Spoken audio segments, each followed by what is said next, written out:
Iya, Bapak tidak usah membantah atau mengkanter. Siap. Saksi punya data tidak yang pidana ini pemerintah atau presiden? Ada pertanyaan untuk ahli dan saksinya? Silakan. Ada yang mulia. Terima kasih Yang Mulia. Kami dari kuasa hukum Presiden dan pemerintah akan mengajukan pertanyaan kepada saksi dari Iya, saksi pemohon. Siap. Dan untuk ahli dan saksinya sendiri juga. Siap. Sekaligus. Siap Yang Mulia. Kami akan juga bertanya Silakan. kepada ahli dan saksi dari pemerintah. Untuk yang pertama, untuk saksi dari pemohon, bahwa kalau kami lihat saksi pemohon ini melaksanakan pemantauan dan pendampingan langsung atau melakukan dokumentasi terkait dengan beberapa perkara yang ada di peradilan militer, sehingga membuat kesimpulan pada akhirnya banyaknya perkara-perkara yang putusannya sangat minim hukumannya atau ada impunitas.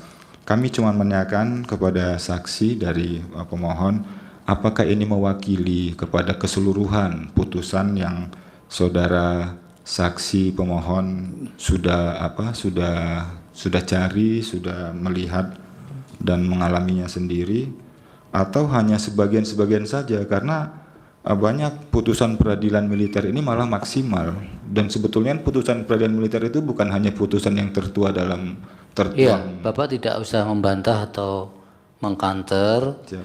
Saksi punya data tidak yang pidananya juga ternyata maksimal. Siap. Itu aja pertanyaannya. Ada lagi yang ditanyakan? Mungkin Cukup? itu untuk saksinya pemohon. Ya, sekarang untuk ahlinya Bapak atau saksinya Pak, silakan Pak. Siap. Terima kasih Yang Mulia. Kami mengajukan pertanyaan kepada ahli Prof. Agus Surono. Prof, kami mengikuti keterangan ahli Prof yang tadi disampaikan dan juga dibacakan di depan persidangan ini.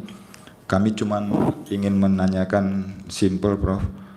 Kalau memang dalam peradilan militer ini dianggap oleh pemohon, bukan dianggap tapi diajukan dalam petitumnya, tidak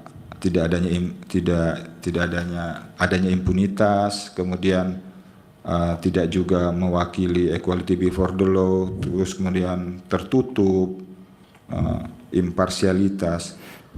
Kami mohon pandangan dari ahli Prof. Agus, ada tidak kriteria yang pengadilan yang bagaimana yang terbuka, kemudian peradilan yang bagaimana yang tidak impunitas, tidak imparsial, yang juga dikaitkan dengan konstitusi negara Republik Indonesia 1945, karena memang kalau peradilan militer ini kami pahami adalah bagian dari konstitusionalitas yang juga diatur di konstitusi Undang-Undang Negara Republik Indonesia tahun 1945, khususnya pasal 24. Izin itu Prof. Agus, kami ingin bagaimana kriteria yang tadi saya sampaikan, ada tidak peradilan yang impunitas itu bagaimana? Peradilan tidak terbuka itu bagaimana kriteria, sehingga kami bisa membandingkan apakah memang peradilan militer itu saat ini seperti yang diajukan oleh para pemohon dalam permohonannya. Kemudian kami minta juga kepada Prof.